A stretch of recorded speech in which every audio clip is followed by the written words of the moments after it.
안녕하세요. 이번에는 조금 어렵고도 가까운 시장인데요. 가깝고도 어려운 시장인데 우리가 집 문제 때문에 아주 머리가 아픕니다. 그런데 상업용 부동산 시장에서 새로운 영역을 개척하고 있는 분을 만났습니다.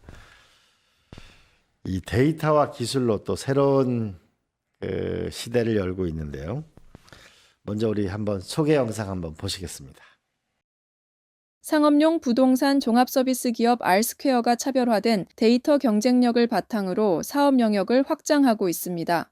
현장 조사로 축적한 상업용 부동산 데이터를 기반으로 한 데이터 솔루션 매출 비중은 지난해 전체 매출의 10%를 넘어섰는데요. R스퀘어는 지난 2024년 상업용 부동산 데이터 솔루션인 R스퀘어 애널리틱스를 선보였습니다. RA를 통해 R스퀘어는 수요, 공급, 거래, 임대차 데이터 등을 제공하고 있습니다. RA의 데이터는 공공 데이터나 외부 데이터베이스가 아닙니다. 60명 이상의 R스퀘어 전담 조사 인력이 직접 현장을 방문해 얻은 실존 데이터입니다. R스퀘어는 지난해 2천억 건의 매출액을 기록하며 손익분기점을 넘은 것으로 추정되고 있습니다. 신사업에서 유의미한 성과를 낸 영향이 컸습니다. R스퀘어는 국내뿐 아니라 베트남을 중심으로 해외에서도 동일한 상업용 부동산 종합서비스 모델을 적용하고 있습니다. 장기적으로 R스퀘어는 부동산 전반을 아우르는 토털 솔루션 기업을 지향하고 있습니다.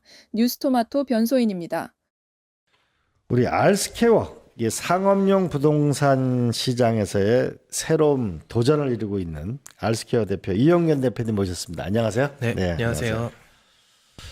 먼저 이 R스퀘어, 이 R스퀘어 이게 어떤 회사죠? 예, R스퀘어는 사실 리얼 에스테이트 스퀘어의 약자고요.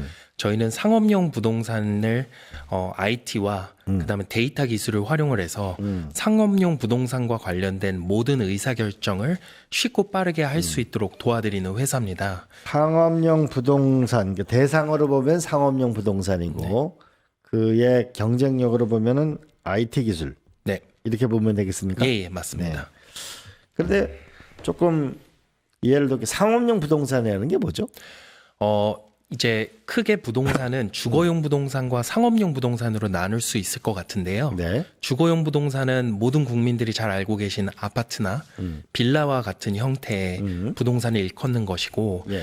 상업용 부동산은 흔히 우리가 기업 고객들이 필요로 하는 부동산의 유형이라고 생각을 해주시면 될 것 같습니다. 네네. 사무실을 필요로 하기 때문에 사무용 빌딩, 그리고 물류창고, 데이터베이스와 같은 부동산 유형이 네. 상업용 부동산에 포함된다고 이해해 주시면 되겠습니다. 그러면 이게 스타트업이 뛰어들기에는 상업용 부동산은 뭐 IFC 뭐 이런 것도 해당될 거 아니에요? 맞습니다. 그러면은 물류창고 이런 건 엄청난 돈이 들어가는 건데 네. 이런데 스타트업이 끼어들기 쉽지 않을 텐데 이 보수적이고 폐쇄적일 텐데 근데 어떻게 이게 이 시장에 뛰어들게 되신 거예요? 네, 사실은 상업용 부동산은 주거용 부동산과 비교했을 때에도 시장 규모가 굉장히 큽니다. 그렇죠. 네, 근데 대부분이 많은 사람들이 아무래도 B2C에 관심이 있다 보니 네. B2B에서는 시장의 혁신이나 아니면은 생산성 향산에 대한 노력이 많이 부족했었는데요. 저희는 시장에 있는 고질적인 문제, 즉 부동산 정보에 대한 비대칭성, 불투명성 이런 문제들을 분명히 IT 기술과 데이터를 활용을 한다면 충분히 개선의 여지가 있고 시장 자체의 구조를 혁신할 수 있다고 생각을 해서 상업용 부동산에 관심을 갖게 되었습니다. 하기는 일반 아파트 같은 경우에는 뭐 앞동, B동, A동, C동에 따라서 뭐 얼마 이렇게 다 돼 있지만 사실 건물에 대해서는 120억, 뭐 500억 네. 이렇게 돼 있으니까 네. 그래서 지금 말씀하시는 비대칭, 비효율, 불투명성. 네. 그건 구체적인 사례로 말하면 어떤 건가요? 이를테면 저희가 흔히 이야기하는 이런 비대칭과 불투명성에 발생하는 이유 자체는 상업용 부동산의 정보가 파편화되어 있고 체계적인 정보를 소비자분들, 즉 기업이나 금융기관이나 투자자분들이 공평하게 정보를 동일하게 받지 못하는 그런 문제입니다. 왜 그렇죠? 이유라고 한다면 사실은 이런 정보들이 다 오프라인에 흩어져 있습니다. 네. 그래서 아파트 같은 경우에서는 정부가 정책적으로 이런 정보들을 수집하고 운영하고 관리하는데 굉장히 적극적으로 관여하는 데 비해서 이런 상업용 부동산 같은 경우에는 기업의 영역 그리고 일반적인 금융기관이나 다른 이해관계자들이 많기 때문에 정부의 손이 미치지 못하는 경우도 있고 이런 정보들이 어떻게 보면은 오프라인 상에 많이 흩어져 있음에도 불구하고 소비자들이 정보를 얻기가 굉장히 제한적이라고 볼 수가 있고요. 뭐 일례로 말씀을 드리자면 지나가시면서 보이는 여러 가지 빌딩들이 있을 겁니다. 이런 건물을 살 때 얼마가 적정한 가격이냐. 맞아요. 네. 그리고 이 건물을 사게 되면은 오를 거냐, 내릴 거냐. 뭐 향후에는 어떻게 될 거냐, 어떤 고객들을 유치하면 좋을 거냐와 관련된 의사결정을 할 때는 데이터가 필요한데 이런 데이터를 얻기가 굉장히 어려운 게 상업용 부동산이 갖고 있는 구조적인 한계라고 이해해 주시면 될 것 같습니다. 아, 그렇겠네. 보통 아파트 같은 경우에는 뭐 옆집이 101동에 뭐 302호가 5억 원이면 그 뭐 20억을 받을 수도 없지만 네. 상가 건물이면 맨 앞인지 도로 앞인지 뒤인지 뭐 이런 거에 따라서 많이 다를 거고. 맞습니다. 네. 아, 그런데 그러면 그 알스퀘어는 이렇게 접근이 어려운 이런 거를 어떻게 해법을 찾은 건가요? 저희가 해결책인. 네네. 저희 알스퀘어 같은 경우에는 오프라인에 흩어져 있는 진짜 데이터를 자산화하는 데 집중을 했습니다. 그래서 직원이 한 550명 정도 되는데 550명이요? 예. 그 중에 약 80여 명이 네. 방방곡곡을 돌아다니면서 네. 건물을 하나하나 가가호호 방문해서 네. 정보를 수취하게 되어 있고 그 정보를 저희가 IT 시스템을 통해서 자산화시키고 수익화하는데 굉장히 많은 신경을 쓰고 있습니다. 그래서 이를 바탕으로 저희는 상업용 부동산 분석 툴인 알스퀘어 어널리틱스라든지 아니면 공적 장부를 이용해서 데이터를 자산화할 수 있는 데이터 허브 그리고 ERP 솔루션까지 현재는 제품화해서 고객분들에게 제공하고 있습니다. 대단한데요. 그러니까 직원이 550명인데 80명이 오프라인으로 다니면서 이 건물이 어떻고 이제 이런 걸 전부 수집하고 데이터를 모으고 이걸 가져오면 IT로 프로그램해서 네. 볼 수 있게 하고 서비스하고 이제 이런 거를 만들어낸 거네요. 네, 맞습니다. 근데 처음부터 이런 대담한 사업을 어떻게 시작하게 된 거예요? 사실은 저는 이제 그 전 직장은 전략 컨설팅 회사였고 이후에 뭐 미국 유학을 고민을 하다가 아무래도 다양한 경험을 쌓고 싶어서 벤처를 한번 해보겠다고 했었고 또 선배님의 추천에 의해서 제가 조금 어려운 회사에 들어가서 결국에는 테이크오버를 하게 되었습니다. 예. 특히 이런 상업용 부동산 시장은 어떻게 보면은 의식 주 중에 주에 해당되는데 네. 한편으로는 산업의 사이클이 굉장히 길고 그 다음에 호흡이 느리다 보니까 사람들이 관심을 많이 안 갖거나 개선을 할 여지가 많지 않았었던 것 같아요. 네. 근데 그런 부분들을 해결을 하면 분명히 의미가 있고 현재 공공 데이터 이외에도 저희가 현장에 흩어져 있는 정보들을 잘만 자산화 시킨다고 한다면 소비자분들, 즉 기업분들이나 금융기관에게 유익한 가치를 제공할 수 있을 것 같아서 시작을 하게 되었습니다. 예. 그러면 이게 상업용 부동산에서 이게 데이터가 파편화되어 있고 불투명하고 이거를 이제 전부 모아가지고 이제 IT 기술까지 합쳐가지고 네. 결국 이제 데이터 한눈으로 볼 수 있는 투명성을 높였어요. 맞습니다. 그렇다면은 이게 실제 투자자나 기업 입장에서는 이 정보 부족 비용을 해결했으니까 어떤 효과를 가져왔다고 볼 수 있나요? 이거는. 기본적으로 정보가 제공하는 가치 자체는 일반적인 기업 고객분들이 잘못된 의사결정을 막아줄 수 있는 부분이 있고요. 이를테면은 저희가 건물을 투자를 해야 되거나 아니면은 내가 기업을 운영하는 입장에서 어딘가 사무실을 이전을 해야 되는데 어떤 경우에는 타이밍이라는 것도 굉장히 중요할 것 같고요. 그렇죠. 그리고 입지도 정확한 데를 찾아야 될 거고요. 예. 가격 조건 같은 것들도 굉장히 중요할 수 있습니다. 그래서 이러한 타이밍을 제대로 살 타이밍 그리고 팔 타이밍 그리고 원하는 공간을 좋은 조건에 들어가실 수 있도록 저희가 도움을 드리고 있다고 이해를 해주시면 될 것 같고요. 이러한 것들이 결국에는 물론 주거용 부동산 같은 경우에도 아파트가 굉장히 큰 돈이 들어가는 투자이긴 하겠지만 상업용 부동산 같은 경우에는 뭐 말씀하셨던 그런 IFC 같은 경우에는 조 단위의 투자거든요. 그렇죠. 그렇다 보니까 수익률이나 아니면 기업 운영에 굉장히 큰 영향을 미치기도 하고 경우에 따라서는 기업을 운영하시는 분들 입장에서는 핵심 인재를 얼마나 잘 유지하고 그다음에 이탈을 막을 수 있냐에도 영향을 미칠 수가 있습니다. 그래서 그런 관점에서 저희가 데이터나 저희 IT 서비스가 판단을 감으로 하는 게 아니라 이제는 근거를 갖고 데이터를 갖고 하실 수 있도록 도움드리고자 하고 있습니다. 그러면 이게 550명의 직원이 80명이 있으면 데이터를 상당한 양의 데이터를 갖고 있겠네요. 다음 대한민국의 상업용 부동산에. 네, 맞습니다. 현재 국내에서는 저희가 30만여 개의 데이터를 보유하고 있고요. 네. 그리고 상업용 부동산의 각 건물별 흔히 얘기하는 스펙이 되겠죠. 그 시설 정보라든지 네. 아니면 건물주의 성향 그리고 관리 성향 등에 대한 정보들 그런 40여 가지 이상의 항목에 대한 정량적인 데이터와 정성적인 데이터들을 저희가 꾸준하게 모으고 있고요. 그다음에 말씀하신 바와 같이 아까 그런 공실률이나 아니면 이 건물이 얼마다라고 하는 것들을 저희가 시간이 지남에 따라서 그 데이터들이 어떻게 보면은 과거에는 얼마였고 지금은 얼마에 내놓으려고 하고 있고 그다음에 과거에는 얼마까지 협의가 됐었고 그런 여러 가지 시간의 흐름에 따른 정보들을 계속 축적해 나가고 있습니다. 네. 그래서 그런 정보들이 결국에는 저희의 자산이 된다고 이해해 주시면 되겠습니다.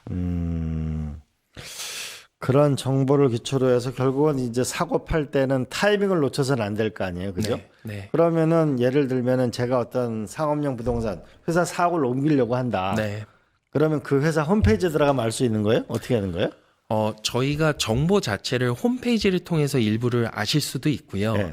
하지만 모든 데이터를 저희가 일반 기업 고객분들에게 다 제공을 오픈해서 하고 있지는 또 않습니다. 불가능하죠, 그건. 네, 그래서 저희 내부에 다른 그 어널리틱스 툴 같은 경우에는 네네. 공제회나 연기금이나 자산운용사, 증권사를 대상으로 몇 개의 아이디를 들여서 실제 그 회사 안에서만 정보를 둘러보실 수 있게끔 도움을 드리고 있습니다. 그래서 아까 말씀하신 거래 타이밍을 놓치지 않도록 한다. 이런 게 인상적인데 이건 무슨 뜻이죠? 사실 상업용 부동산 같은 경우에는 타이밍이 곧 수익률입니다. 그래서 건물을 언제 어떤 조건으로 투자를 하거나 살 거냐, 그리고 이거를 언제 엑시트할 거냐가 굉장히 중요하기도 하고요.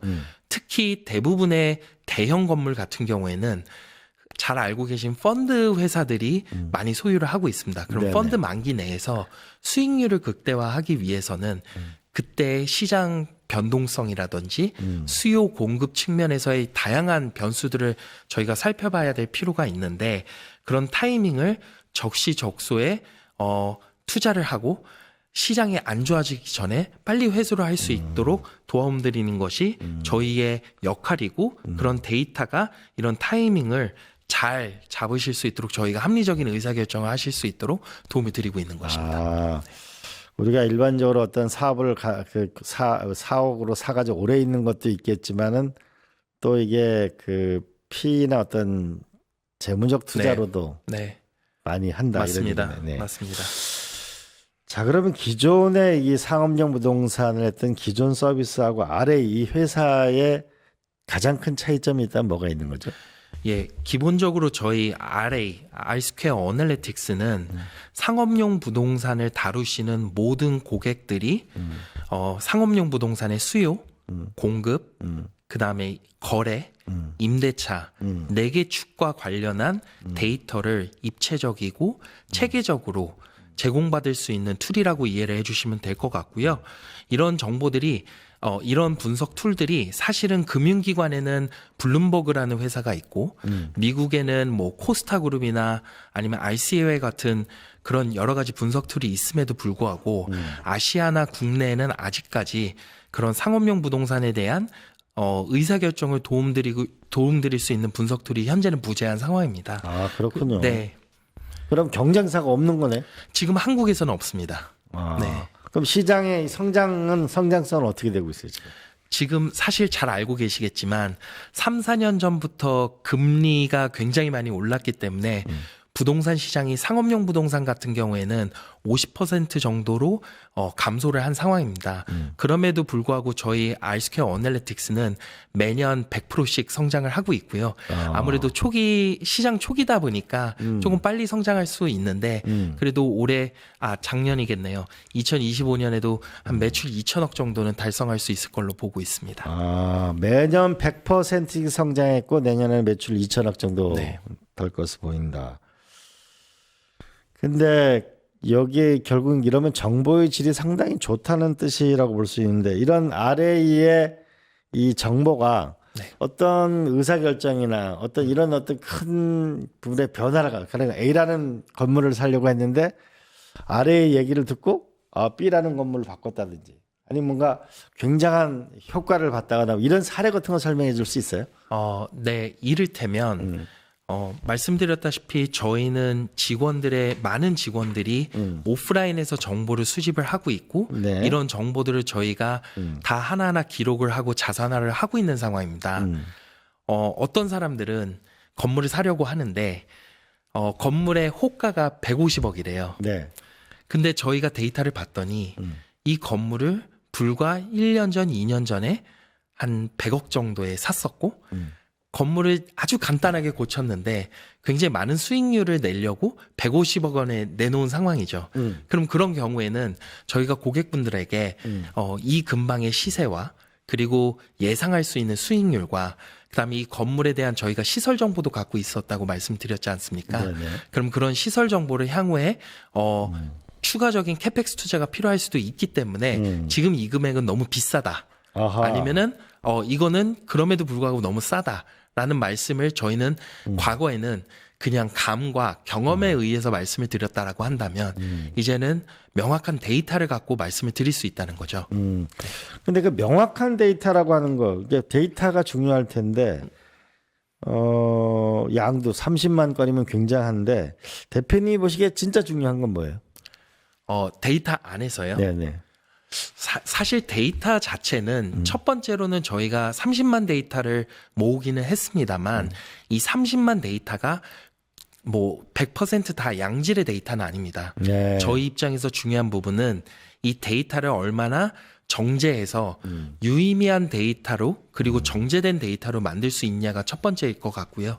그래서 저희 회사 안에서도 약 한 60명에서 70명 정도의 데이터 개발자와 그리고 이런 데이터를 분석할 수 있는 직원들이 있는데 이 데이터를 정제하는 능력 그리고 두 번째로 정제된 데이터를 체계적으로 분석하고 해석할 수 있는 능력이 추가적으로 더 중요하다고 볼 수가 있겠습니다. 그러면 결국 이 데이터를 굉장히 신뢰할 수 있는 데이터라고 볼 때 80명 정도가 현장으로 되면서 저기 한 550명의 직원이 있는데 80명의 직원이 현장에 다니면서 전부 조사하고 네, 한 60명 정도는 개발을 하고 네, 또 몇십 명 정도는 분석하고 맞습니다. 네, 그렇게 해서 정확한 신뢰 있는 데이터를 갖는 게 결국은 여기에 경쟁력이다 이렇게 보면 되나요? 네, 맞습니다. 예. 자, 그러면 이렇게 되면은 이게 또 이런 양질의 데이터가 있으면 이게 AI와 또 결합이 되면 또 기업의 새로운 미래를 열게 될 텐데 그렇지 않을까요? 100% 동의하고요. 예.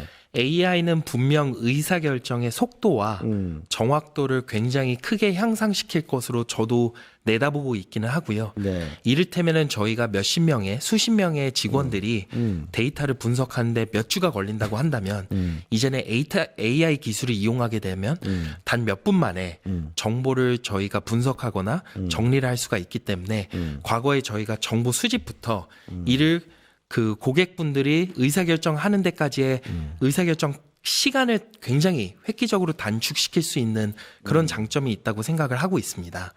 다만 상업용 부동산의 본질은 저는 오프라인에 있다고 생각을 합니다.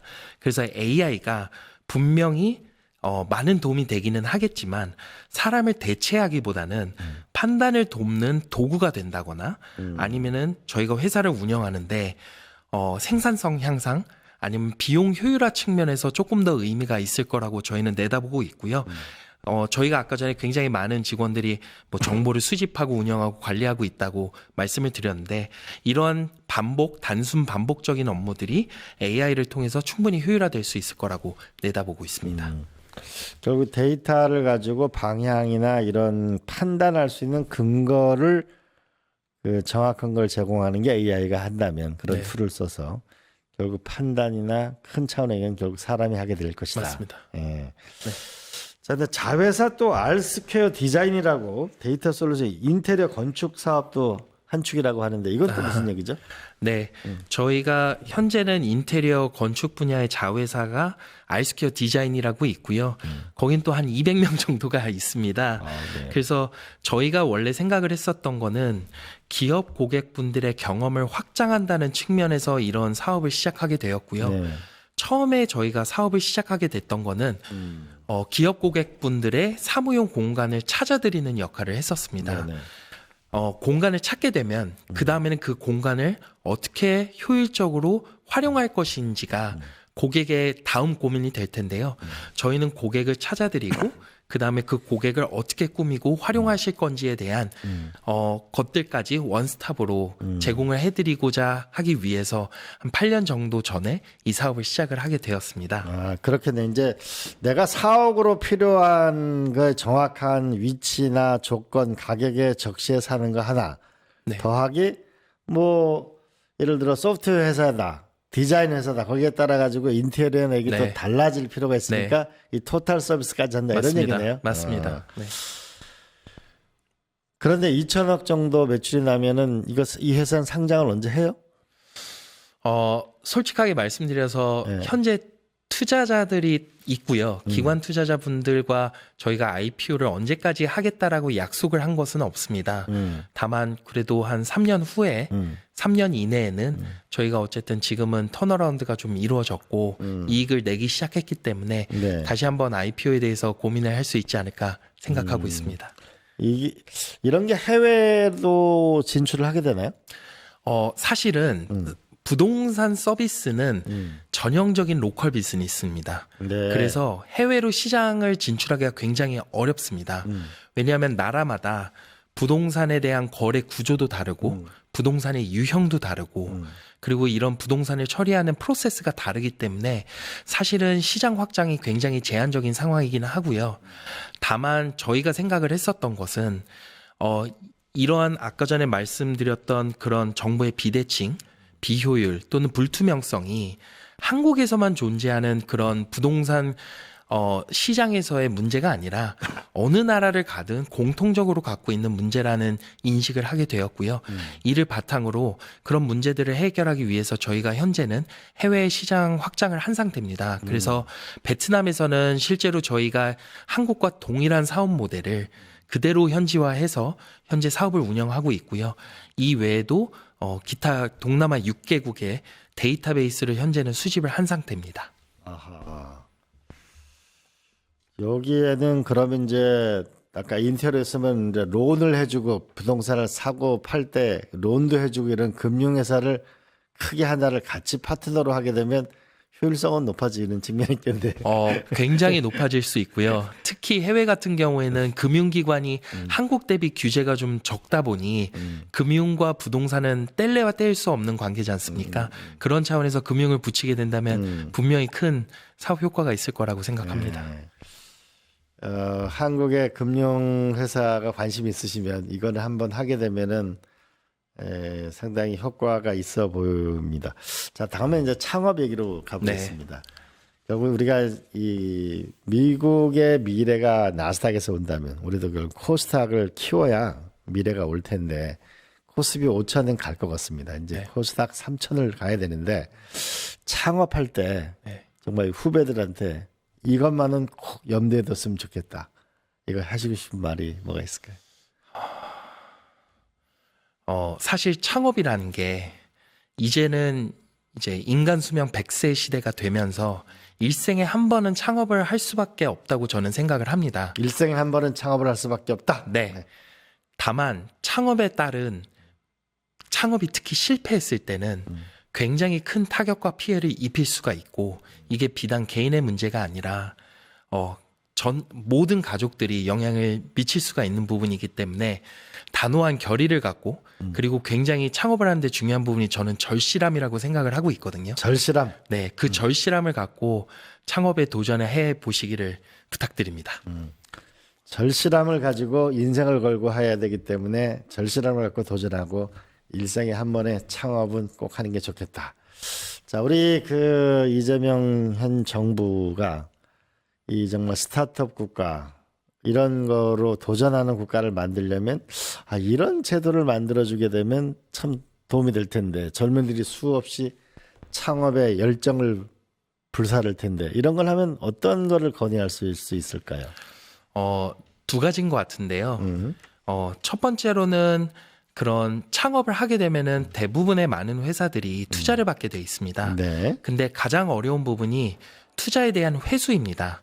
다행히 지금은 코스피가 4,500도 넘어서 5,000으로 달려가고 있고 자본 시장이 잘 돌아야 결국에는 벤처 시장에서도 그런 자본 투자가 많이 활성화가 되고 회수도 굉장히 용이해질 것이라고 보고 있습니다.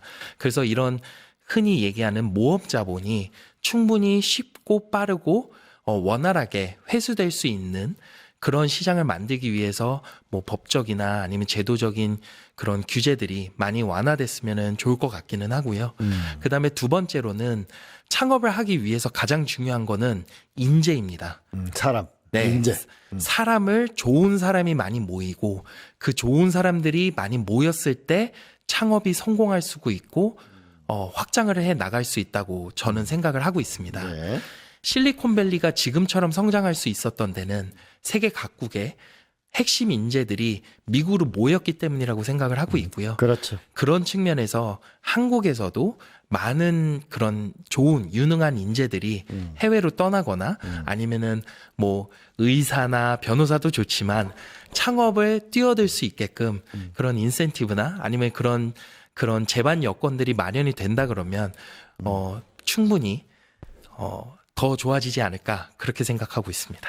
네, 결국은 그 투자를 하게 되면 결국 이익을 얻어야 되고 그게 또 쉐어를 하기 위해서는 결국은 금융과 어떻게 결합할 수 있느냐 이 시스템을 만드는 거. 회수 시장이 원활해져야 되는 거죠. 그게 네. 이제 상장을 하든 M&A를 하든 뭐 거래를 하든 두 번째는 결국 인재를 가지고 있느냐 없느냐 이것이 필요하다. 떠나는 나라가 아니고 한국으로 인재가 모이는 나라. 네, 그런 건의를 해주셨습니다.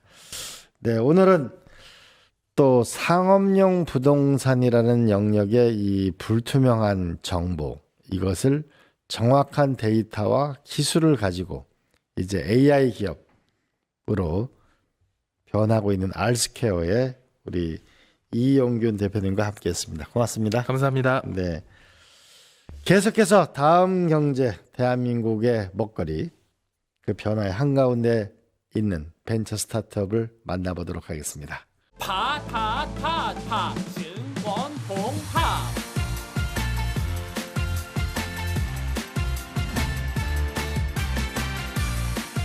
이제 저녁 8시 30분 퇴근 후 퀴즈 한판 혼자 하지 마세요. 같이 해요. 매일 저녁 8시 30분 많은 참여 바랍니다.